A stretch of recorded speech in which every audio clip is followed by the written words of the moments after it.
Hi, kindergarten friends. How are you? Thank you so much for joining me for our circle time today. We have a really fun theme this week. Do you know what occasion is coming up? My shirt has a little bit of a hint. If you said Halloween, you're right. Halloween is a fun time of year for kids to use their imagination, to get dressed up, and one of the best parts is we do get to have a little bit of candy and some treats too. So we're looking forward to that. Our lessons this week are all about monsters. So making monsters, playing games with monsters, drawing monsters, reading stories about monsters. So lots of fun activities. But I think we need to get started with our welcome song first. Good afternoon to you, good afternoon to you, good afternoon to kindergarten, good afternoon to you. Show me with your thumbs, friends, what do you think of Halloween coming? Is it thumbs up, you're excited, thumbs to the side, not really sure, or thumbs down, it's not something that really matters to you? All of those things are okay. Maybe you're doing Halloween a little bit differently this year, and that's okay too. Okay, so we're gonna get started with our calendar. Our color of the week is the color. What color is this, friends?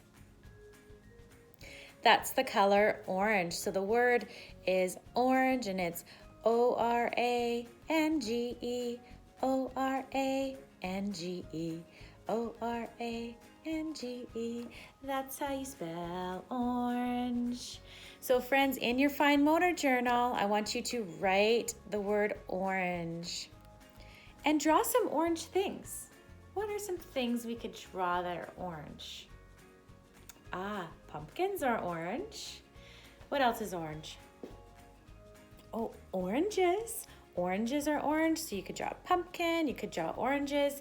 Maybe you can see something around the house that's orange. Maybe you wore an orange shirt for Orange Shirt Day. So in your journal, you're gonna write the word and you're gonna draw 3 things that are orange, okay? And remember, you can pause the video. You don't have to do it as fast as I'm talking. You can pause the video, do your activity, and then start again when you're ready for the next steps. Okay, our shape this week. This shape's also orange, but that's not what matters. We're looking at the actual shape. So this shape has, let's count how many sides. 1, 2, 3, 4 sides. And it has 4 vertices. Vertices are where the corners meet. You might call them corners, but the math word for that is vertices. Now, a square has 4 sides. A square has 4 vertices. Is that the same as a square? It's not the same, friends. It's different. So a rectangle has 2 short sides and 2 long sides. Okay, so in your book, I want you to draw some rectangles. Okay, and I'm going to show you on my whiteboard how to draw those.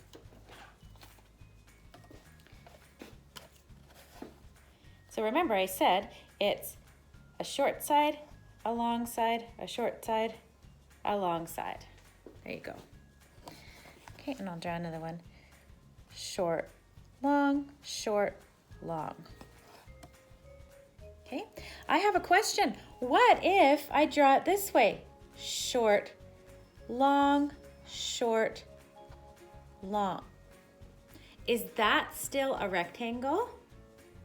Well, let's check. Does it have 2 short sides? Yes, it does. Does it have 2 long sides? Yes, it does. Does it have 4 vertices or corners? Yes, it does, so it must be a rectangle. It doesn't matter how you organize it in space. If it has all the attributes, then it's the right thing, okay? So these are still triangles, no matter how I put it. So draw your rectangles in your book. Here's some real life things that you might see around your house. That's a rectangle. So we have some crackers, doors are rectangle. Your books, your fine motor journal is probably a rectangle. Looks like these yummy waffles are rectangle, phones and tablets. And it looks like this window or this door is a rectangle. So lots of rectangles around. Okay, so friends, our number of the day, this is a number that I think a lot of you are going to be really familiar with. Does anyone know this number? If you know it, yell it as loud as you can. If you said the number 5, friends, you are right. Can you show me 5 fingers? That's right, that's 5. Can you show me 5 on 2 hands? 3 and 2.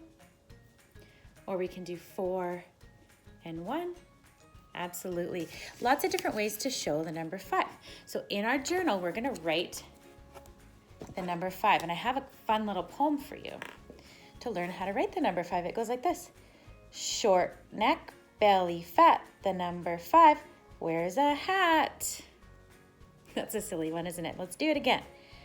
Short neck, belly fat, the number 5 wears a hat. Okay, now I want you to draw 5 things. Maybe you're going to draw 5 circles.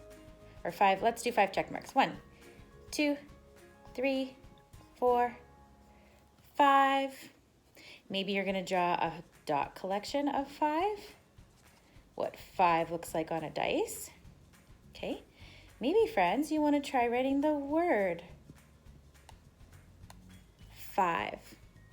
Okay, so show me some different ways that you can do the number 5. You can copy my ideas or you can make your own ideas up too, as long as it's representing that number 5.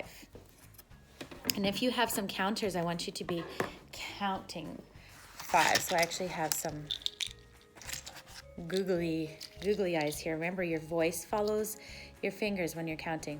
1, 2, 3, 4, 5. How many? That's right, there's 5. What if I put them in a row like this? Is it still 5? Yes, it is. It doesn't matter if I rearrange them, the number stays the same, friends. Okay, so we are on to the last 3 letters of our alphabet. We've gone through all of the letters of the alphabet. And you know what, friends? It's okay if you don't know all the letters. We're just introducing the letters so you know what all of them are. But these are the last 3 letters of the alphabet. So I'm going to hold them up. And if you know what they are, we're going to go with our theme for the week. If you know what these letters are, I want you to say it in a monster voice. In a monster voice like this. Can you use that kind of a voice? Okay, it's silly. What's this letter? X. There you go. You're right. That's the letter X for X-ray. Everybody make an X with me. Remember, we always start at the top. Diagonal, slide down, diagonal. And uppercase and lowercase, you make them the same. What goes after X in the alphabet, friends? This is a Y. So you go little line, big line. Little line, big line. Little line, big line.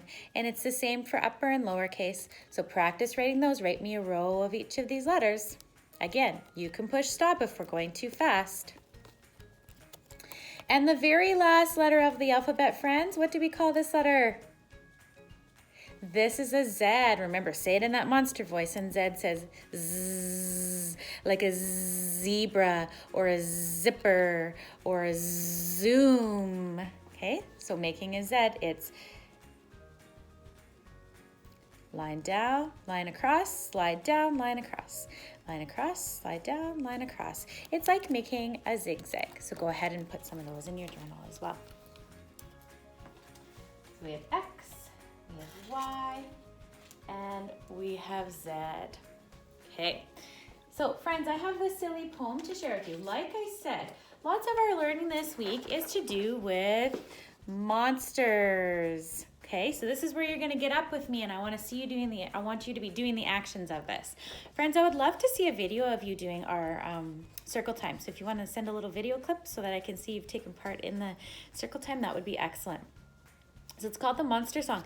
Do you know the song Head and Shoulders? Like head and shoulders, knees and toes, knees and toes, knees and toes. It's the same tune as that, but this one goes, it goes horns, fangs, knees and claws, knees and claws, knees and claws, horns, fangs, knees and claws, eyes, ears, tail, and paws. Okay, I'm gonna hold it up again so that you can see the words, and I'll just do the actions with one hand. If you think you can do the actions with me, I'd love to see you try. Okay, it goes like this. Horns and fangs, knees and claws, knees and claws, knees and claws. Horns, fangs, knees and claws, eyes, eyes, ears, tail, and paws. That's kind of a fun monster song to do. Okay, so I'll attach that for you to have the words to it as well. That's kind of a fun one for you to practice, or maybe you can find somebody to teach it to. It's always fun to teach the songs and the poems that we learn. Sometimes you can say them to a stuffy, or maybe you can call somebody and teach them a song, or maybe you can teach it to a neighbor, or maybe you have a sibling that you can sing the song to. So this week, like I said, all of our learning's to do with monsters. Now friends, I have a question for you. Do monsters have to be scary? No, they don't. Sometimes monsters are silly. Sometimes monsters are funny. Sometimes monsters are scary though. Sometimes they're hairy, scary monsters. But the monsters we're talking about in our learning this week, they are definitely not scary monsters. They're silly, funny monsters. So I want to show you some of the activities that we're doing this week.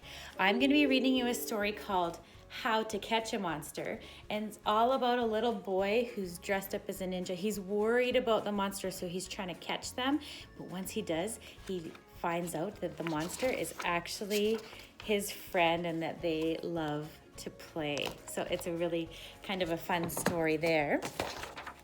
Another activity that we're going to do is rolling a monster. Okay, so I have some dice here, and you'll need some dice for this activity. You can get dice at the dollar store. Maybe you have a game at home that has dice in it. So it's rolling a monster. So you roll the dice. What number is this? How many? That's a 3. So then you're gonna draw yourself a monster. I have this monster printed off, but you can just draw a monster to do this.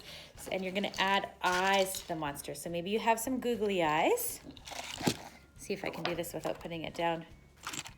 Okay, so I added my 3 eyes onto the monster. Now I'm gonna roll my dice again. Friends, how many is this?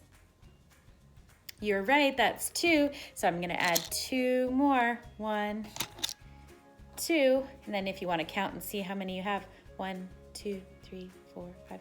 So that's kind of a fun game. If you don't have googly eyes, you can just draw the eyes on each time that you roll.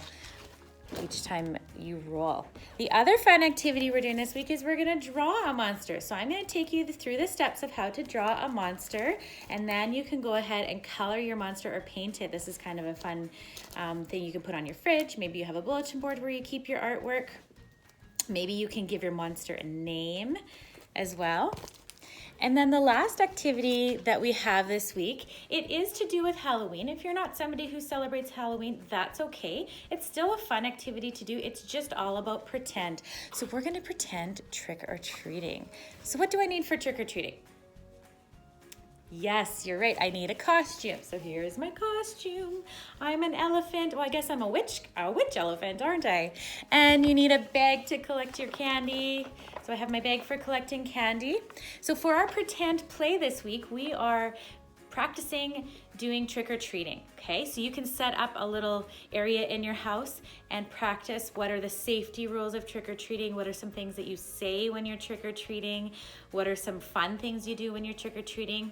So like this. Open up the door and you say, trick or treat. And then the person giving away the candy. So now I'm the person that's giving away the candy. Oh, look at you. I just love your outfit. You are the cutest little witch, or you are the cutest little Pokemon. Would you like some candy?